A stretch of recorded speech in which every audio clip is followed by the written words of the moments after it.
So to begin, we have the home care program, which I believe at this point it has been discussed with you. So the home care program includes geothermal therapy, isotonic and isometric exercises, diet control, habit control, and sleep hygiene. And these are Dr. Crow's 5 basic diagonal tricks. So along with the home care instructions, we have physical therapy, biobehavioral therapy, pharmacotherapy, which is what we're going to be discussing today, interocclusal appliances, and surgery. So pharmacotherapy. So what's the purpose of the medications? The aspect of it is it's a part of a comprehensive treatment program. So like I mentioned, it's not going to be something that you're just going to be alone giving to the patients to help with their temporomandibular disorders. It's something you're going to be adding along with the home care programs and the biobehavioral modifications and etc. And so what the goal is to reduce the pain and to promote function. And so because pharmacotherapy is a part of the comprehensive treatment, you need to have the knowledge of these medications in order to know which ones you're going to be prescribing, which ones you're going to be using. And again, so you have the knowledge of maximal treatment effect to avoid any unexpected complications. And in the case there are any complications, you know what to do to address those complications. So although pharmacotherapy is a fantastic treatment option, you can see my little sad face is now happy after he takes his medications. There is a socioeconomic factor which you do need to consider with respect to medications because they cost money. So you have to make sure that not only are the patients on board taking the medications, but they have the means to get the medications. So medications. So I've divided it up into different medications. So I would have analgesics. So the analgesics include the non-steroidal anti-inflammatory drugs, acetaminophen, corticosteroids, and then we have the injections, the local anesthetics, opioids, and then we have the adjuncts and the topicals. So just going to reiterate, these aren't new. Okay, we've gone through these medications many times in the various courses that we have as part of our wonderful D3 year. So like I said, you should be able to kind of go through this with me without any problems. So what I like to address is the pain pathway. So the reason why I like to do this is because it's not only about understanding what the mechanism of action is, but it's also important to understand where in the pain pathway these medications are actually taking an effect.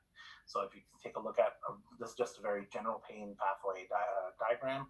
So you have your tissue injury, which leads to inflammatory cells kind of coming in, which causes your pain mediator, CGRP and substance P, hitting onto the nociceptors.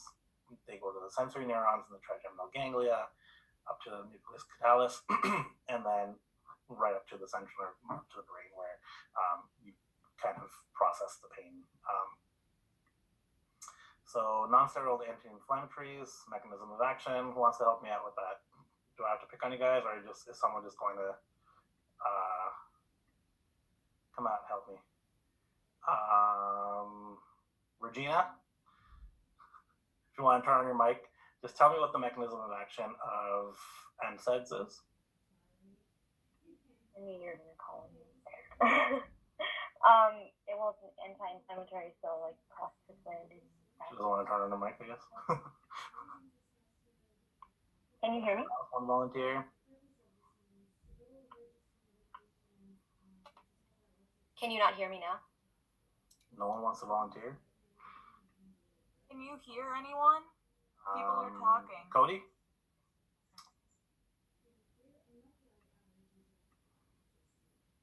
Yep. No taker this morning. Okay. Hasib? Yeah, Dr. Crow? Yeah. Your mic. Your my mic. Your speakers. I'm not able to hear you. 1 second. I know. Oh, I'm sorry. Could you repeat that? Can you hear us now? Yes, I can. Oh, I'm sorry, I wasn't able to hear you guys. Okay, great. Sorry Yeah. about that. They were volunteering. Oh, they're volunteering. Oh, fantastic. Okay, I'm sorry. So, Regina, I'll take it back to you. What's the mechanism? Can you hear me now? Yeah, I can. I'm sorry. Sorry, guys. Oh, you're fine.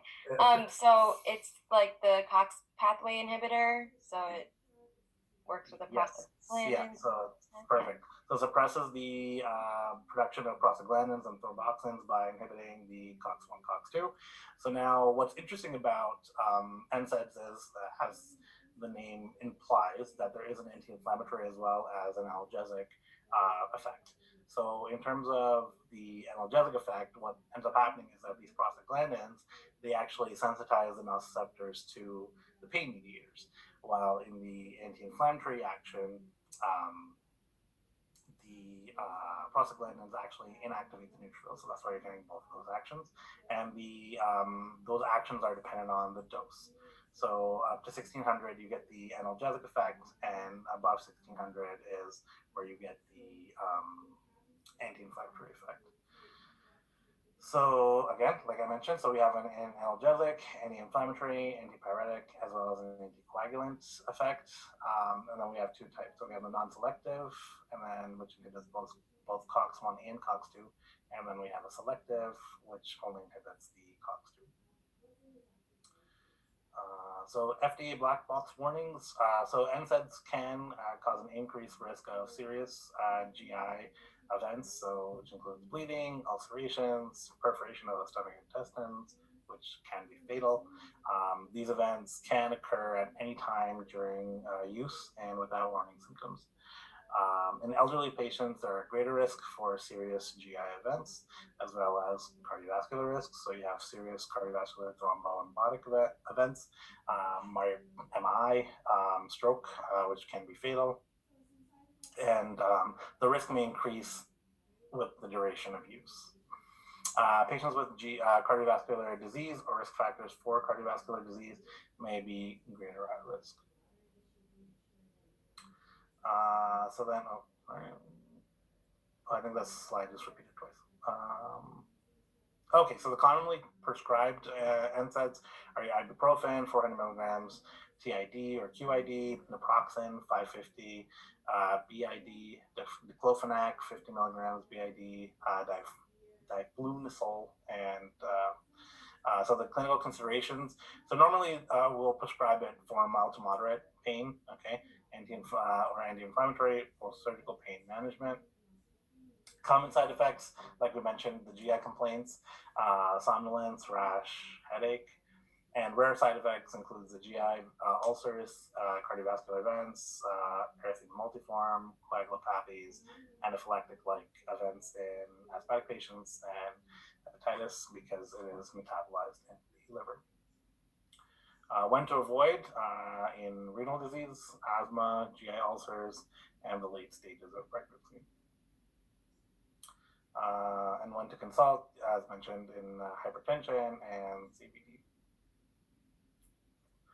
All right, selective COX-2. So the most commonly prescribed. So essentially, the mechanism is it's only blocking the COX-2 rather than both.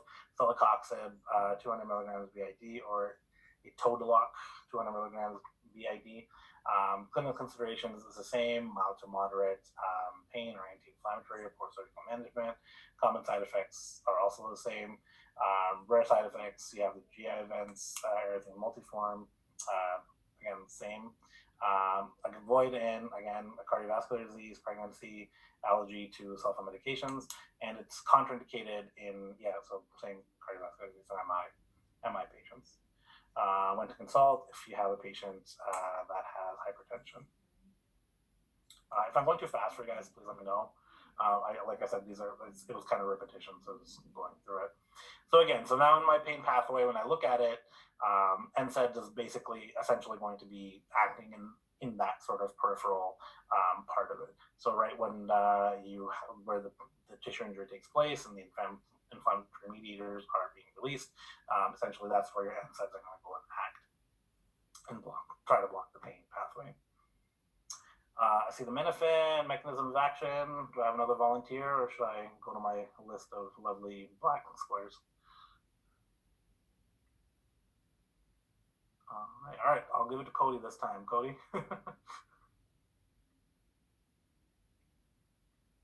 Hey. Yep. That would be also prostaglandins as well.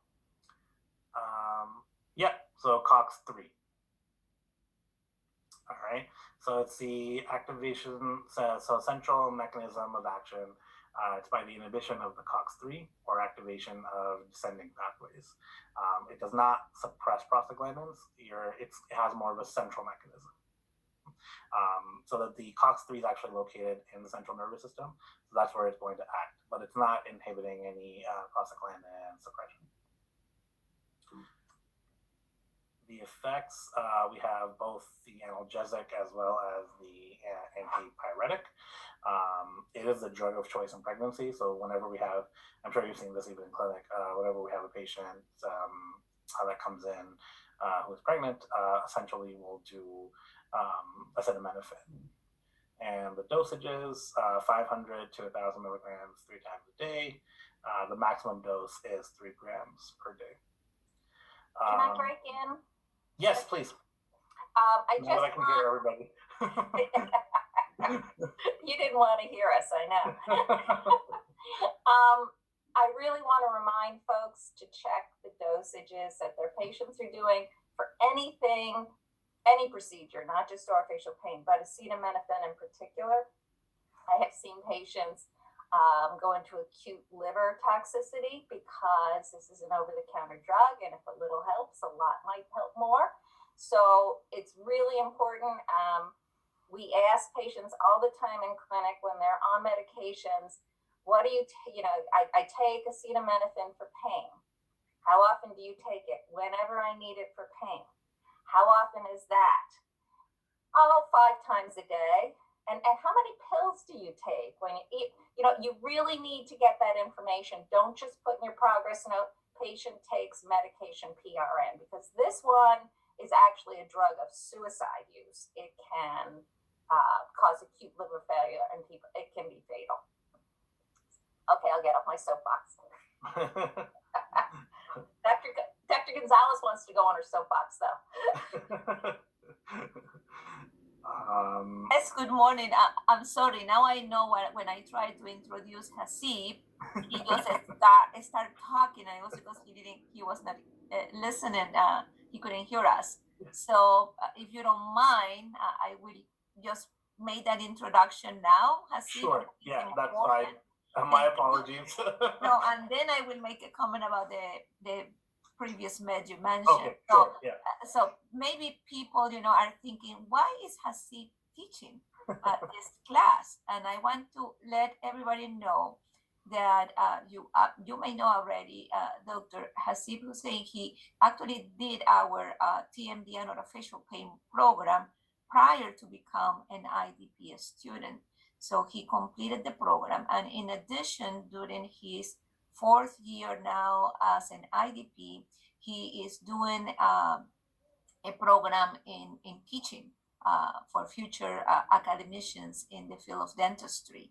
And because of that, he has selected a topic to teach that he was actually did before for the predoctoral students.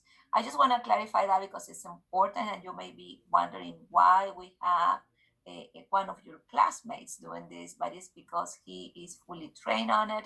And in addition to that, he's currently doing a project or a training in teaching.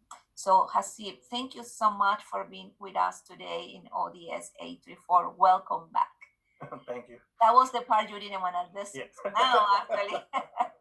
And now I want to just clarify, you mentioned it very clear in your non-steroidal anti-inflammatories that they have 2 different dosages, and also refer in pharmacology as the ceiling effect, one for the analgesic property and the other one for the anti-inflammatory property. And you use the 1600 as the cutoff, but those 1600 milligrams is within a 24-hour period, just to clarify that, right? Oh, okay.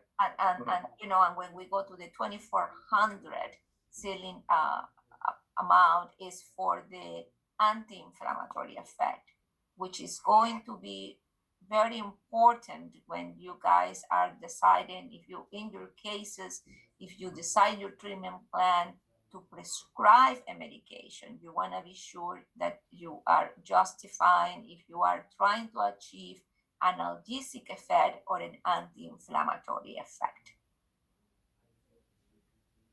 Yeah, and it's open to any comment from anybody else. I just want that to be clear.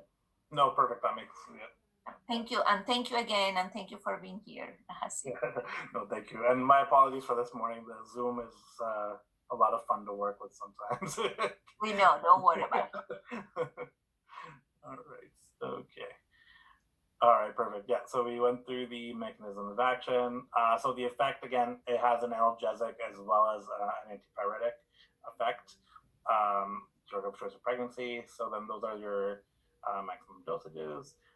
And like Dr. Crow mentioned, it is very important to, and I know that a lot of times when we're in clinic, we're kind of rushing, especially with this part of the appointment, which is the most important part of the appointment, is kind of going through the medications and making sure that that we have the accurate information. Because oftentimes, like Dr. Crow mentioned, it's, I'm taking it whenever I need to take it. So, okay, well, how often are you taking it?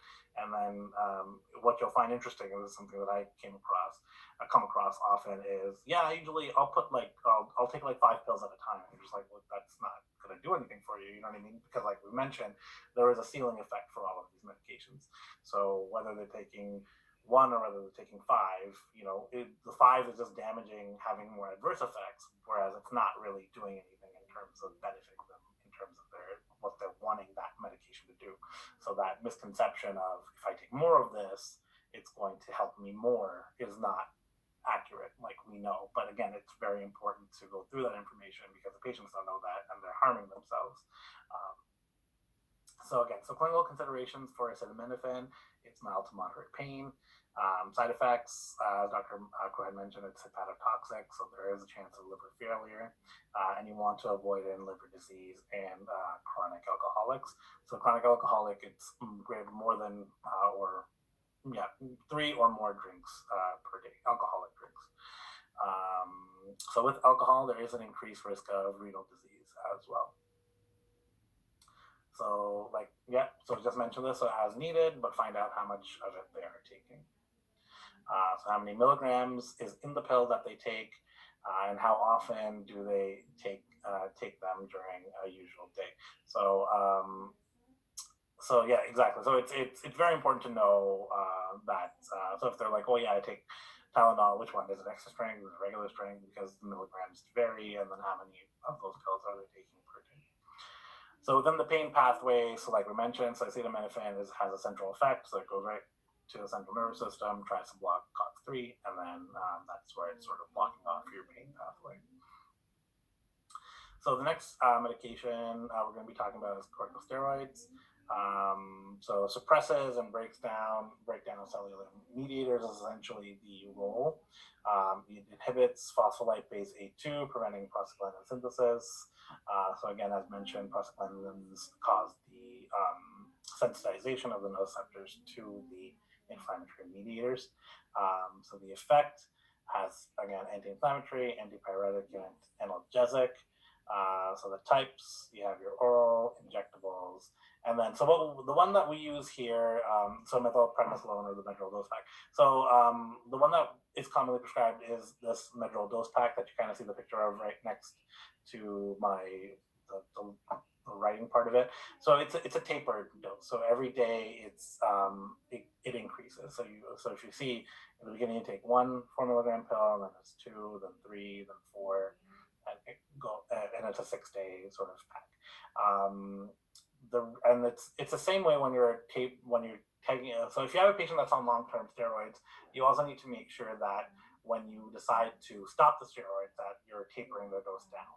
So the reason for that is you want to make sure that the adrenal gland is able to kind of build up its function as since you're giving them the steroids via medication, the glands aren't producing the hormone regularly, so you want to make sure that the glands kind of take their time to regenerate, and not regenerate, but I mean like they start up and like kind of kickstart them back into their function rather than just kind of stressing it out. So it's the same in terms of the effect. So you want to make sure that you're tapering it up and kind of going the other way. All right. So clinical considerations, we have moderate to severe pain, anti-inflammatory, TMJ surgery, as well as post-surgery management. Common side effects, GI complaints, mood changes, somnolence, rashes, headaches. Rare side effects, you have the GI ulcers, cardiovascular events, erythema multiforme, hypertension, diabetes, hepatitis, osteoporosis, and Cushing's disease. So to avoid, you want to avoid this in steroids and renal disease, asthma, GI ulcers, and in the late stages of pregnancy. When to consult. So if you have a patient with depression or any other psychological disorders. And again, taper dose when discontinuing. All right, so again, steroids. So steroids will kind of affect, so like I mentioned, the peripheral part of the pain pathway. It's blocking off those inflammatory cells as well as the prostaglandins. So that's essentially where we're blocking off our pain pathway. All right, local anesthetics, mechanism of action. Do I have a volunteer or should I pick from my list? Anyone? Well, yeah, it blocks the sodium channels, like the sodium channels to excite the nociceptors. Yeah, then so nerve conductance, right? So you're it's alters the neuronal signals, right? So it's working on the nerve. And again, yeah, so it blocks the voltage gated sodium channels, locally blocking your nociceptors. Good. Clinical use, diagnostic or therapeutic. So when I say diagnostic, essentially it's often to determine where the pain is coming from. So especially in our clinic, we have patients that come in and they think it's a toothache, but it's not a toothache, or they think it's they're having muscle pain, but it's not muscle pain. So it's really to determine where the pain is coming from. So if I have someone that comes in with a hot tooth and they're just they have their hand right here, and even when I palpate, I'm getting a positive response, but then I might want to, if I tap on the teeth and I'm finding, oh, she's also responding to pain there, so there's kind of a overlap going on. I might want to, do a block or do some infiltration in the area of the tooth just to kind of make sure that my diagnosis is what it is. So that if obviously if I block and her pain's gone, I know that it's a tooth. Whereas if I block or if I do infiltration, then there's no effect. But I know that the pain could be coming from somewhere else. And as well as therapeutic, there are a lot of therapies we can do local anesthetic injections into the muscles, just kind of give the patients relief. So the types, we have our short acting, which is lidocaine. Again, this is all review for you guys. The long acting, which is bupivacaine. Common formulation, so we have the lidocaine 2%, 4 milligrams per kilograms, a max dose of 300 milligrams per carpule. So the carpule contains how many milligrams? Does anyone remember?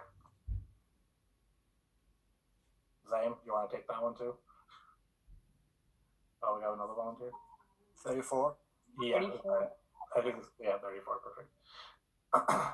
And bupivacaine, a maximum dose of 90 milligrams. Okay, so intraoral, fine with epinephrine. When we do the extraoral injections, we don't do with any vasoconstrictors. Anyone have any idea why? No. So epinephrine can cause muscle damage and lead to I'm forgetting. I think it's methemoglobinemia or something like that. I'm Dr. Gonzalez. Can you chime in with that one? She doesn't want to volunteer either. Sorry, it's hard to. No, that's okay. Yes, it will cause changes in the muscle In and the muscle, it actually can damage the muscle. Yeah. So that's why you don't want to use it when we do in the muscle. We will not like to have any epinephrine. Yeah.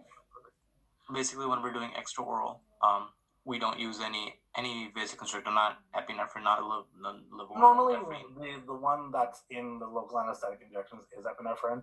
Right. Yeah, so that's essentially why we. But yeah, I guess no vasoconstrictors at all. Okay.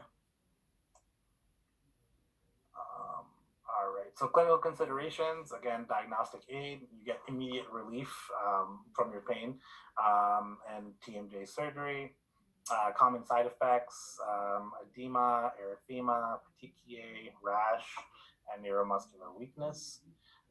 Rare side effects: confusion, agitation, tremors, bradycardia, respiratory depression, and palpitations.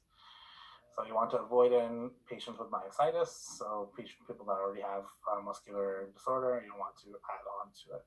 So in my pain pathway, again, we're just getting right there into the nerve and just blocking it off to prevent the sort of the progression of the pain. All right. Okay, opioids, mechanism of action. Any takers? Annie, you want to take this one? Sure, can you hear me? Yeah, I can. Yeah, I can hear everybody. I just know that it works at the mu receptors, I think centrally and peripherally. So yeah, so it targets the mu, kappa, and delta receptors, activating both peripherally and centrally. Excellent. So the clinical considerations: severe pain. Okay, so these are, as we all know, there's a whole, aside from one pandemic, we got another pandemic. This is more of an epidemic. But potential for addiction and severe sort of physical dependence. So you want to be very careful when you are prescribing these. Normally, it's very rare that we prescribe them, but in very severe cases, they are there and have a scheduled drug agreement with your patient. And I have an example of that in the next slide. So commonly prescribed. So there you go. Not for chronic pain and dentistry. Okay, so you want to make sure that you're not giving this for a patient that has a chronic pain disorder. So it'll always be something that's very acute. Possible breakthrough pain, but has limited value with that as well. So common side effects: you have GI effects. So there's dry mouth, constipation. You can co-prescribe with a stool softener. Respiratory depression, and neurocognitive effects. So this is a sample sort of opioid treatment agreement. So this is something that you do want to kind of go through with your patients in the case you are. I don't think any of us will ever prescribe opioids. I've been working in orofacial pain for a while, and we've never had to prescribe it to anybody, really. But if in the case you feel that, this is something that you do need, you want to make sure that you are very clearly going through all the risks with the patient and all of that, and have them sign the agreement so they are aware of what's going on, etc. So my pain pathway, our opioids they block centrally, as well as, so both in the central part of the nervous system as well as peripheral part of the nervous system. Great, we're everywhere. So see, that's another reason why it causes all these physical dependencies. It gives you that euphoric feeling, and you again just steer clear of opioids. I think I remember Dr. Crow one time saying, she's like, I don't even in my schedule. I don't know if this is still good for you, Dr. Crow, but I remember you one time telling us that you don't even allow yourself. You don't even have the schedule to prescribe them. Is that still a fact for you? Yeah, I gave up my DEA license. The faculty can get it through the school, which is appropriate if it's an acute tooth problem. But I gave up my schedule because it didn't make sense to me. It costs a lot of money to keep a DEA schedule open, and I wasn't prescribing it all. So. Okay, So now we're going on to our adjuncts. Okay, so these are centrally acting medications. They're not designed to control pain, but they'll have like, yeah. So the analgesic effect may be independent of the primary effect. They're also for short-term use. Again, these medications also have a potential for addiction as well as physical dependence. So we did all the analgesics, and now we're going to move on to our adjuncts. So the first is muscle relaxants, anxiolytics, the benzodiazepines, antidepressants, tricyclic antidepressants, and NMDA receptor antagonists. So muscle relaxants commonly prescribed, we have cyclobenzaprine, 15 to 10 milligrams HS, methocarbamol, tizanidine, and baclofen. Anyone know the, well, I mean, they all have kind of different mechanisms. So clinical considerations, masturbatory muscle pain upon awakening, sleep disturbances associated with pain. So essentially, these are all at bedtime type medications. They kind of help relax. They act centrally to help, and they help to cause muscle relaxation. Normally, we'll give these to patients again that have pain upon awakening. So which is an indication of bruxism. So if they're having pain when they wake up or tightness when they wake up, this might be something that we might consider. Again, in my time in the clinic here at UB, I don't think it's been we've done it once or twice, but very rarely have we needed to give someone a muscle relaxant. Hold on a second, Haseeb. Yeah. I think you've got an error in your slide. It's cyclobenzaprine. I think you mean 5 to 10 Oh, milligrams. 5 to 10. Yeah, I'm sorry. Yeah, 15. Yeah, thank you. Yeah. So 5 to 10 milligrams, not 15 to 10. Sorry. Yeah, they make. I think they make a generic 5 milligram now. They've had 5 milligram out with Flexeril for a long time, and but it was, if you don't get a generic drug, your insurance may not cover it. So we were telling people to cut the pills in half. Well, they're pretty small pills. But I believe now the 5 milligram is available generically. I'm not positive on that. This is a drug that you can't predict exactly how your patient will respond to it. I've seen skinny little old ladies pop a 10 milligram and have no problem the next day, and big football players fall over and not be able to get out of bed for a couple of days after having a 5 milligram. So if they have never taken a muscle relaxant before, sometimes I tell them to take it on a Friday or on a day where they don't have to get up first thing in the morning, because this one in particular, they talk about a hangover effect. And I hope I don't know whether I'm saying anything that you're already going to say, Haseeb. No, it's fine. Steal all your thunder. No, But I just, the cyclobenzaprine is a pretty common one. The methocarbamol is less sedating than cyclobenzaprine, so that's the one I'd use for somebody if I want to do a muscle relaxant who gets snowed by cyclobenzaprine. The other nice thing about methocarbamol is it's got a better titration. The 500 milligrams probably won't do much in terms of a muscle relaxant, but it also is a good starting dose, and you can prescribe it in 500 milligram pills and have patients take 1 or 2 at night. So it gives you a little bit more leeway than this little pill that you told them to cut in half. Yeah. Thanks. No, you're fine. Perfect. Thank you very much. So again, common side effects, you have GI effects, somnolence, nervousness, headaches, confusion, and dizziness. Rare side effects, hallucinations, organ toxicity, and seizures.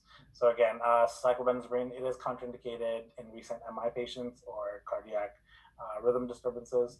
So you want to make sure that you are, again, so that's actually one thing that just be aware of patients' medical histories. Again, unfortunately, the way that things work in clinic, we tend to just rush through them. I think now they are trying to make sure we're going through all the forms and everything by we take a new medical history in every appointment.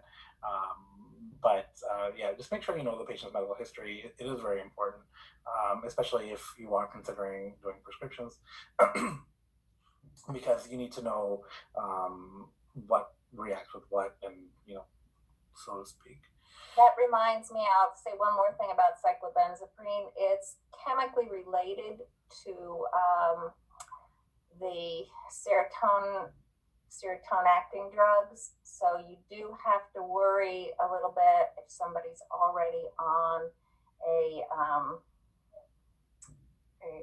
SSRI, selective or non-selective serotonin reuptake inhibitor. You could, if you add the cyclobenzaprine, in theory, you could get a serotonin reaction. I don't know how practical it is, but it's worth a call to the physician who's the prescriber of the serotonin reuptake inhibitor and ask them if they feel it is fine for you to add the cyclobenzaprine. So the other meds don't have that cross-reactivity potential. All right. So in elderly, muscle relaxants, they're not recommended. They can produce increased sedation. You have the increased risk of falls. There is 1 year mortality rates for hip fractures in elderly. So we have a 12 to 37% chance. You may require a PCP to write to be able to be covered by insurance, or you may need to have a predetermination sent out. But yeah, so you like Dr. Crow mentioned, everyone reacts differently with muscle relaxants, but in the elderly, you do want to take extra precautions, especially since again they are more prone to falling and injuring themselves that way. Not that the large football players aren't, but their bones may recover faster than an elderly patient. So again, muscle relaxants they're all acting centrally. So that's essentially where the muscle relaxants are potentially blocking out the pain pathway. Anxiolytics, benzodiazepines, some mechanisms of action. Any volunteers? Anyone?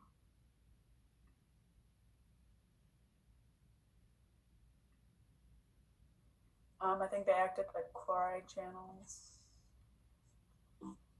GABA receptors. Yeah, there we go. GABA receptors, perfect. Oh, Yeah, they act centrally as GABA receptor agonists with respect to pain. The GABA's inhibitory effect on the motor end plates causes the muscle relaxation. So again, the pain blockage isn't from the GABA, but it's because of the muscle relaxation effect that you're going to get is where sort of you're getting that analgesic, the pain part of it, I guess. So commonly prescribed, not really used in TMD. So we still need to do a little bit more research to see in terms of TMD if it's actually having an effect, but there is currently no evidence as to the prescription of benzodiazepines. Clinical consideration, again, there is potential for addiction and physical withdrawals. It may worsen depression. So you want to be careful of that. Again, go through the patient's mental history, make sure whatever it is they're taking. So if they're already on some sort of an antidepressant, you may want to contact their physician to make sure that adding the benzo to their your regimen is appropriate. Black box warning. So combining with